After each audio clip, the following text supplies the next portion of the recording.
And these systematic activities that we carry out are going to be done through the route of, looking at primary research methods, and then secondary research, which is looking at the existing literature. We'll get into a bit of detail in a second.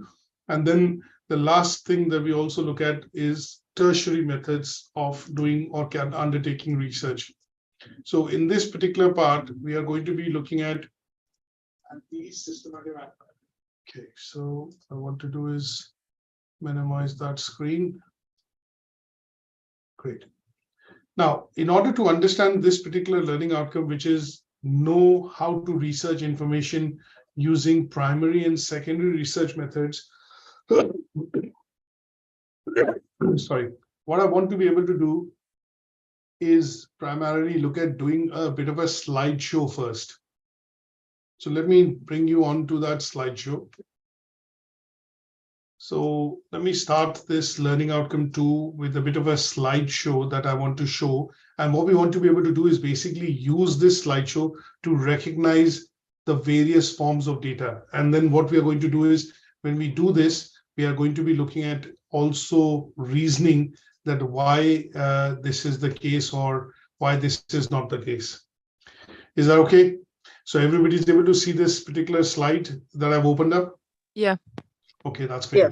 Now, the activity that we're going to do to understand various forms of research and how it is carried out is to first identify whether the source of data is primary, secondary, or tertiary. And we will look at reasoning of why this is primary, secondary, or tertiary. So let's start. Now, the first part that I want to look at is, I'll show you an image, which is this, which is a picture or a photograph, a photo frame, which is basically on the wall. Now, is this primary? Is this secondary? Is this tertiary? Any ideas? If you see a canvas or a picture on the wall, what will it be classified as? Will it be called a primary source, a secondary source, or a tertiary source?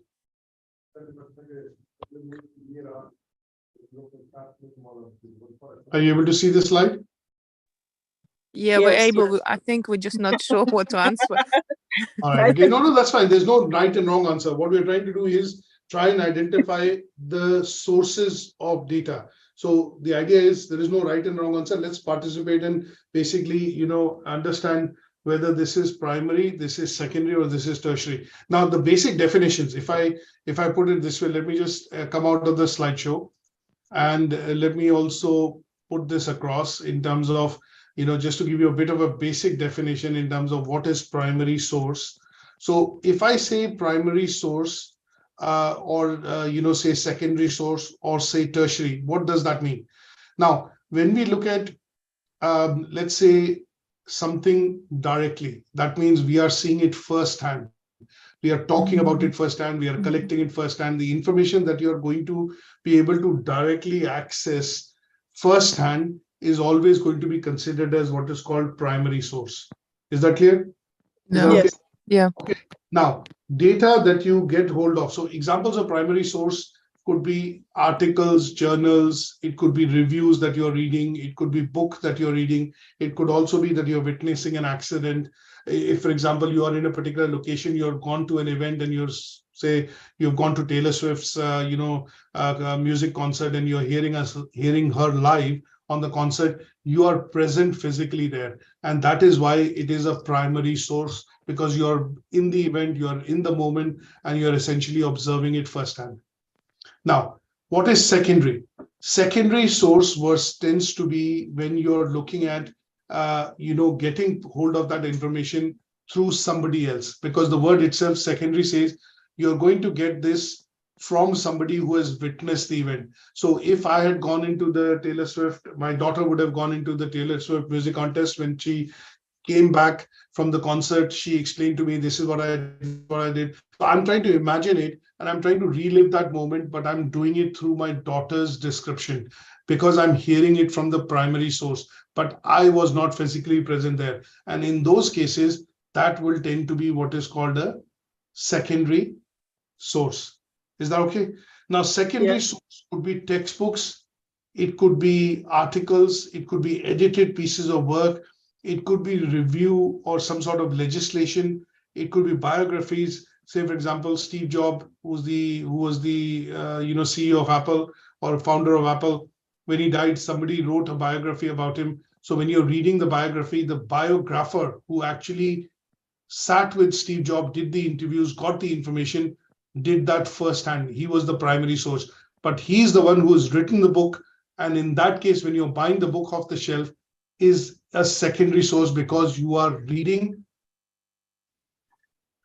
the biography, which has been compiled and published by the author.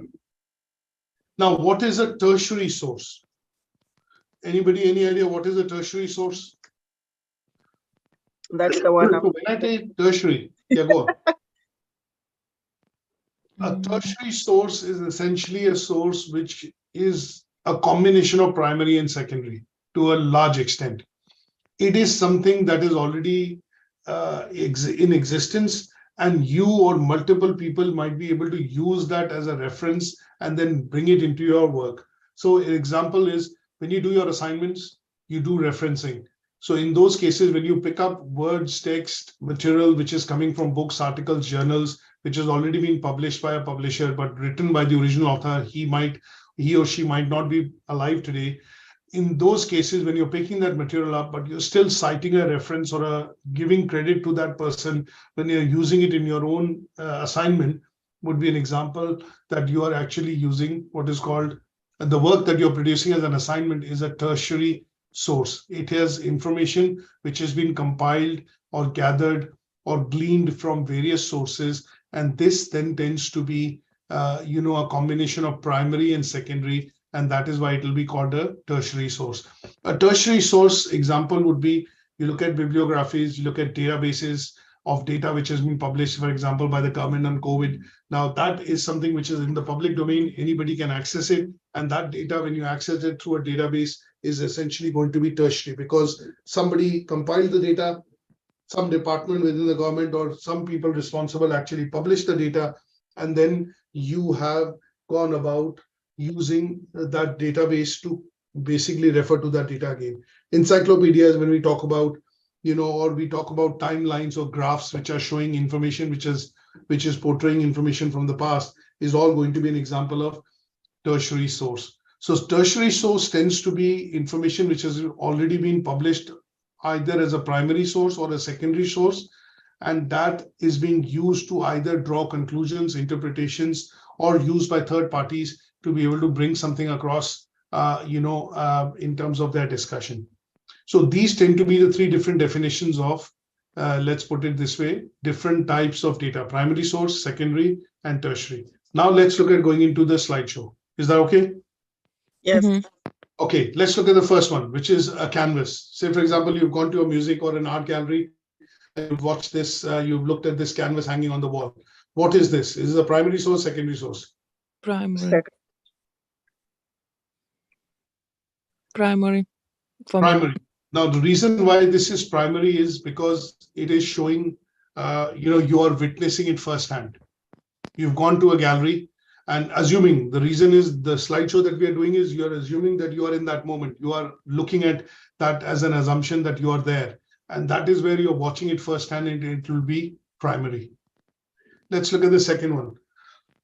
Now, this is a cover of a book, which is the book published by Melissa Muller, and it's a biography. Secondary is because it's been already written by somebody who not just wrote, Yes, type it, make the book as well. absolutely. So this is secondary. Good. The third one, this is like a classified advert, which was published in the newspaper. Tertiary, maybe? So when we look at, assuming this was a classified advert, which if you read it carefully, it says philosophical transactions account, and it says in many considerable parts of the world, volume, so-and-so, blah, blah, blah. Now, if this was it looks like to be a cover of a book or a classified advert which has been photocopied from some place, and it is being shown to you, from that context. So in this case, if it's a cover of a book and it has been photocopied and I'm showing it to you firsthand, will it be primary, secondary, or tertiary? Secondary? Secondary, I think. So if I repeat myself, when I say if I'm showing a photocopy of a cover of a book or a classified advert and showing it to you firsthand, will it be primary?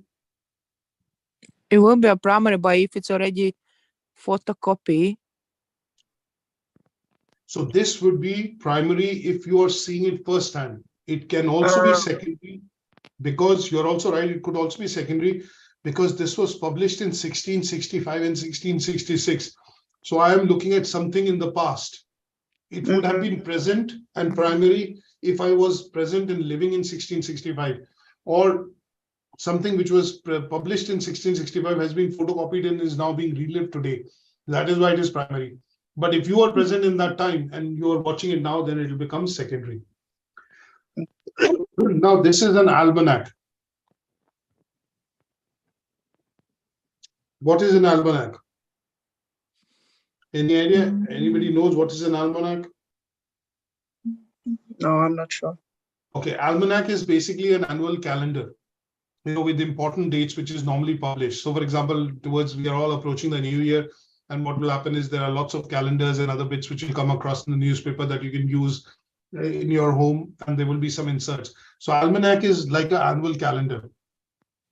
Now, is this primary, secondary, or tertiary? is it tertiary? Absolutely correct. So this is tertiary because it says almanac for 1875. That means this calendar would have been published in 1875. And if I'm looking at it right now, it seems to be a copy or a good color, genuine copy, then it is tertiary because I'm not in that time. I'm basically picking it up from an archive or a library, and that is why it is tertiary. Why would it be secondary, or why would it not be secondary? Is because you are not in that time. Primary, if you were present in 1875, then it would have been primary. You would have picked it up firsthand and you would have used it, and that would have been primary. But from what I see, it is primarily tertiary today because it's a copy and it is not in present time. Is that okay? Yes. Now, let's go to another cover of a book. And this cover of a book basically is Secondary. something that you have picked up for reading. Secondary. Primary. Okay. It does not have the word biography on it, for example, and it is a book that you picked up from library for reading. Primary. Primary, absolutely, yes. Because you're reading this book, you're picking it up, you're getting the book issue, and you're reading the book firsthand. You're not listening into the story of Anne Frank. You're actually reading this book, and that is why it is going to be primary. Now, this is an example of a chart which is showing, two moving lines. So assume you are in a stock exchange, or you're in a place or a market wherein there's a TV monitor which is displaying this graph in real time, right?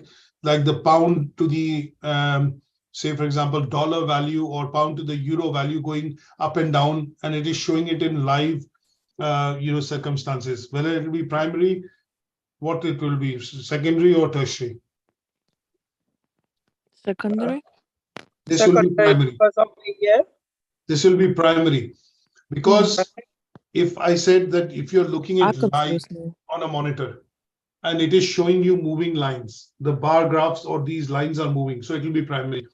If I was looking at the years, that's why. it could be secondary, it could also be secondary because I'm showing it to you right now and assuming these dates, don't ignore these dates. Okay. These dates are, say, for example, 2022 and all. If I'm showing you this and I've just taken a recent screenshot, maybe an hour back or so, and I'm showing this to you, then you are watching it on either a screen or maybe on a presentation, and this will become secondary. Is that okay? Because this is a live graph or a live bar chart, which is showing two lines, which are changing simultaneously in real time. That is why it will be primary. Now, this is a book. Is it primary, secondary, or tertiary? History of television. I would say secondary. I would say That is right. primary. I'm assuming I got it and I'm reading it for the first time as well. So it is. Yeah. Or theory. So look at the words in the book. The Now, it history says of the history television. So of it's television. been already history. It's been taken. Yes. Is it the tertiary then? It will be secondary. First, whosoever said secondary. Reason, you're going to be reading this book, but you're reading this book firsthand, but you're reading about history. That means this is already published. So it is going to be secondary. Is that okay? Mm-hmm. Yeah. If it was about television, then it could have been primary or secondary because it did not have the word history on it. Mhm. Because it is something which has already been published, discussed, created in the past, and you're reading it right now, even though you're reading it firsthand because you're reading the book, it'll still be secondary because it is going to talk about something in the past. Okay, let's look at the last example, last one or two. This is a website. Is it primary, secondary? Primary. You get clues from the words on the, when you see the picture or a slide I'm showing, look at the clues, what it is giving you.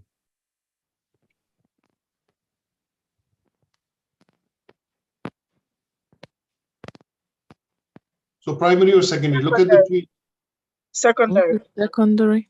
Okay, well, that's correct. So this is secondary. Why is it secondary?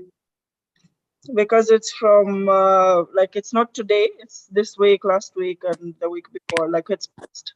Either way, yes. So basically looking at the clues, which is the tweets, it is showing that this is maybe talking about a review of a particular film. And obviously people have already tweeted and I am reading them secondhand on the website, right? So in some case, if I tweet, then it'll become primary, but because I'm reading somebody else's tweet or reviews secondhand, somebody is, tweeting about it, or probably, you're not receiving this information firsthand on the website from a point of view of tweets. That is why it will be secondary. Let's look at this last one, which is newspapers.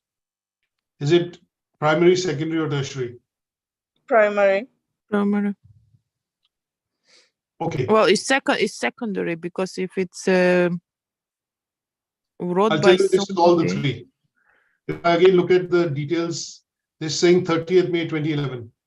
So this is something which is coming from an archive, and I've probably got the Daily Mail. It could be tertiary because I'm reading the newspaper that has something on it which somebody else has compiled, published. I'm reading it as a third source, so I'm tertiary. If it is a newspaper that you're picking up on that day from the newsstand, which is current for today's date, then it'll become primary. But if you again pick up the paper today, which is for 18th of November, but there is a story or a coverage on it which basically describes the missile attack or the misfired missile attack on Poland, which had happened a few days back, then in that case, that story or that reason, because that is in the past, will become secondary. So it could be, depending on how you interpret it, it could be primary, secondary, or tertiary. But basically, first part, it is secondary because I'm reading information which has already been published. And it is a second-hand source that I'm going to read this on the newspaper. So the news editor would have been primary when the news was being printed on the paper and he was reading the proof, maybe 2 o'clock in the morning, 2 a.m. in the morning, he would have been primary. But because I'm picking it up at 8 o'clock from the newsstand, it is secondary. And if I leave this for a couple of days, I bought the newspaper, I left it in the home, and I read it on the weekends, then it will become tertiary. Okay, the last one. Magazines, primary oblique secondary. If it is the magazine of the month, like for example, you buy Business Week and it is Business Week for November, if you buy that edition of November, it will be primary throughout the month because you are reading it and buying it in the current month. But if you're reading the November issue in the December month, it is, and the December issue has come out, but you're reading the November issue, then this will become secondary. Okay? Yeah. Okay, I can go on. There are a couple more slides, but essentially this should give you an idea in terms of how do we identify sources of material which are going to be either primary, secondary, or essentially, looking at tertiary in some cases. Is that okay? Yes. Yeah. Now, what we also want to do very briefly in this case is look at, some parts of it to identify what could be the theory behind this. So what I want to look at is now a bit of a theory behind this. And the theory behind this is what I'm going to talk about with regards to, why we look at primary, secondary, and tertiary research, and how do I go about doing this. So let me share a presentation wherein I would want to discuss. So this is what we are looking at is from a point of view of learning outcome 2. And learning outcome 2 essentially has 2-3 areas that we need to look at. We need to know and understand what are various forms of sources of information, primary, and how do we differentiate between primary and secondary. So the first assessment criteria talks about describe the process for carrying out primary research. Second assessment criteria talks about describe the process of how do you conduct secondary research. And the distinction criteria talks about analyze with example what constitutes a good primary or secondary research. So if I look at reasons of why primary research is done, primary research, as we looked at yesterday in the introduction of the unit, it is done primarily because you want to come out with collect data, you want to come out with new treatments, you want to look at solving problems and issues. And that is why we need to look at collection of data, interpretation of data. And that can be done by undertaking a systematic investigation for us to be able to uncover series of events, data, and data can then be translated into information. And information, when analyzed, gives us meaningful data which can be used for making or taking decisions.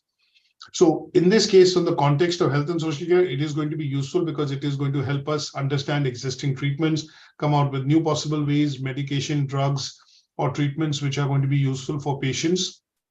And as a healthcare professional, this will allow us to, effectively deliver those treatments or, medication to patients. Now, research can be looked at from a point of view of, if you look at the COVID pandemic, a lot of data was collected with different organizations. It has been analyzed, and then it has led to the clinical trials of the COVID vaccine. At some stage, these vaccines have been approved by the WHO. And now we see these vaccines being used and given to mass population in order to overcome this pandemic or overcome this particular disease. Now, when you talk about primary versus secondary research, you have to look at a basic understanding of what are these two types. Primary tends to be when you are looking at basically getting the information firsthand, and that firsthand information would come when you're interacting with the participants, doing an interview, taking on surveys or questionnaires, which are essentially used and then collected from the person who's answering them firsthand. That means you're utilizing that data and getting hold of that data firsthand. Secondary tends to be when you're basically collecting information from articles, books, journals, newspapers, internet, published sources where you're able to find relevant and useful pieces of information. And that is useful for your own research activity. You're collating it, collecting it, and at some stage you will utilize it for relating it to your own research project that you will do. One of the other things that we also name this as is when we talk about primary, we talk about field-based research. That means you have to physically go out and start meeting the participants, speak to customers, speak to patients. Clinical trials, when they are done in not on paper. They are not done on, in the office. They are going to be done primarily when you go out and see patients and obviously, administer the vaccine and things like that. Secondary research is also called desk-based research because you're going to be sitting somewhere and collating the data or information which is already available in the published domain. Now, when we look at primary research, we need to look at the first assessment criteria, which is going to talk about what are the ways through which we can collect data firsthand. And these are the sources from which you can collect data or go about collecting data using these techniques firsthand. So interviews, surveys, questionnaires that we give out. Sometimes you go to a hotel, you stay in a holiday. When you're checking out at the reception, the hotel reception or the front office manager would give you a survey or a questionnaire. Some of them are served to you on paper and you fill out those questions and then you leave the survey back in the you drop it back in the box. Or sometimes the person would say that you would receive an email, and I would really appreciate if you could fill that up and give us your feedback on how your stay was at the hotel. Because these are coming to you firsthand and you're using them to be able to give them information firsthand, they will all be considered as techniques through which data is collected firsthand, and they will be called primary. Now, primary research tends to take longer and more time because it is cost intensive. So if you have to print out surveys, you have to go out and meet people face to face. If the research that you're undertaking for the COVID, for example, a lot of people, were asked to come in, or doctors and GPs were asked to go to various sites, locations to be able to collect data, look at the symptoms. It was quite time consuming and it was quite expensive from a point of view of travel cost, stay cost, things like that, administrative costs, operation costs. So primary research tends to be cost intensive. When we look at secondary research, because you're looking at collecting data or collating data which is already present in the public domain on published sites or reports which have been published by government agencies, you're basically extracting the information from there. So it is less expensive and less time consuming as compared to primary research techniques. And that is why it is called secondary research. Secondary research is something that we're going to be carrying out for this unit. And the reason why I've explained that is because when you look at shortlisting a topic of your interest to write a report in task 3, it will be based on the report which you're going to download from either the Health Foundation or from the NHS website. And that report is going to be used to basically fulfill or complete some of the aspects of the research proposal. And then you're going to write the key elements of that report under 5 broad headings. Under 5 broad headings, and they would include things like introduction, aims, objectives, literature review, what is the research methodology or the strategy. In this case, it is going to be secondary and qualitative. And then you will look at tabulating some findings from that report presented by using screenshots of graphs, tables, and then draw conclusions basically coming from that report, concluding and putting it in your own words, and then putting list of sources, which is basically the bibliography, and that will all constitute what is called secondary research. Now, there are some advantages and disadvantages of doing different types of research. So these are advantages of primary research and disadvantages of primary research. So interviews, for example, you don't have control over the interview questions. These are all primary research techniques: interviews, surveys, observations, focus group, and research services. So let's discuss one just as a case example. Now, if you were looking at doing surveys and collecting data from participants directly, you would need to do things like sending out a participant information form to give them background about what is the research, how the data is going to be collected, what the data will be used for, what information could be published in the in the public domain in the future.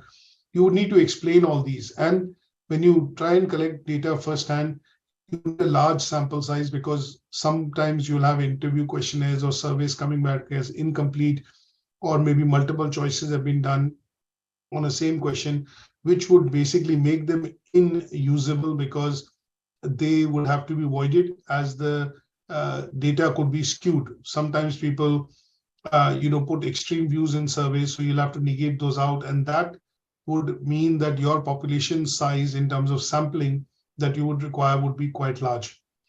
Now, this would also be time consuming because you send out a survey by email, on Facebook, on LinkedIn, or you send it out by the post. There's a bit of time which will be required. Some people will respond maybe immediately. Some might take a few weeks or days to respond. And until all the data survey comes back, you won't be able to utilize or come out or compile a report. Example of this would be a census report. When the government does population census, it has to go and knock on every door in the country. It can't just say that, okay, I've done the census in this area, this location, and I appropriate that data and say that is the population of UK. Everybody will be canvassed, and every door will be knocked, and data will be collected on the number of people living in that household. And that is what the census would require. That is why census is probably also done once in 10 years, because it is very cost intensive. It is very time intensive. and the data has to be accurate when compiled. And that is why sometimes, these kind of activities, they are termed as time incentive. Now, if you look at the negatives of it, sometimes collecting primary data through surveys, questionnaires could be, quite cumbersome. It would be very difficult to collect data. Sometimes you are not able to get in touch with people, or sometimes you are able to get in touch with people, but they don't give you the data in the required format that it is, as it might be required. And in some cases, what you will also see sometimes is that people do not discuss or want to divulge that information because they feel that it is either encroaching on their personal information, or they do not feel disclosing that information to you publicly. So in those cases, what you will generally see is that some part of those surveys and questionnaires have to be discarded because data is not being collected completely. So there could be lots of advantages and disadvantages of primary and secondary research. And that is what I've compiled here, just to go through for your brief reading and understanding. Now, what I would want to do at some stage here is also ask you to do a little bit of additional reading. There is this one particular website, which is a site which helps you understand what is primary data and what is primary research. And I want to show you this in a second. Let me open both of them up. So this is quite a vast topic. And the reason I would want you to go in and read these two, articles or basically websites, they're about a 10-minute read, but they will tell you in terms of basic and give you some detailed idea about what we have covered, in the presentation, in a shorter or a brief format. So why is primary research done? What are the techniques of primary research? And then what are the pros and cons? And it is generally a good read for you to understand theoretically, because this learning outcome talks about understand the primary and secondary data, primary and secondary research methods. So you would need to look at reading this as an additional, I would say, for additional knowledge. And it'll be a good read if you look at reading this and the other site, which is primarily talking about why is research important in the health and social care context, in the medical context. Because we are not looking at generically reading this unit, we're looking at focused on understanding research in health and social care. So this particular website, a 5-minute read, would give you an example of why research is important within health and social care. Is that okay? Yeah. Yes. Now, any questions on today's discussion in the topic? So this is a short version of the learning outcome today, because it has only 2 assessment criteria that we need to discuss. And this helps us, cover them comprehensively by understanding what are the various types of data by using the slideshow which I've shown. Now that we understand what is primary and secondary and tertiary form of data, we have looked at also how do you go about carrying primary and secondary research by using some of the techniques which are defined for carrying out primary research through surveys, questionnaires, focus group interviews, and secondary research primarily through the purposes of looking at data which has been collated from government reports, articles, journals published on websites, either in print or on electronic format. So any questions? I have only one question. Is about the assignment.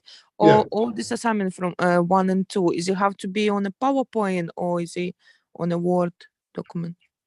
No, as I mentioned to you yesterday, on this particular unit, you'll have about 4 or 5 templates that we will provide. Most of the assignments, apart from this particular learning outcome, which is learning outcome 2, is going to be done through the point of view of templates. So this is going to be a Word document. I don't think there is any PowerPoint presentation in this particular unit. You will be required to primarily create a Word document. So for learning outcome 1 and learning outcome 6, there are 2 templates, PDP. For learning outcome 3, 4, and 5, there are again templates which are provided, which is the research title and note taking that we are going to discuss next week. And they would be completing the templates to be able to complete the assignment. Thank you. Is that okay? Yes. No worries. So a copy of this presentation is going to be on the Moodle. And then obviously the 2 sites that I've shown are already here. So they are clickable links. You should be able to see that. And I've sent you the templates for learning outcome 1. There is no template for learning outcome 2. So this is something which we will discuss when we do the assignment. It is going to be a short Word document that you will create, because it will theoretically ask you to discuss what are primary and secondary research methods, and that will come across from these slides that you will write in your own words. Okay, no worries. Thank you so much for attending. Thank and you. I'll see you next week. Thank you. On Thank you very much. Thursday and Friday, same time. On Thank you. Thursday and Friday. Yep. Thank you very much. you. Bye bye. Take care. Bye.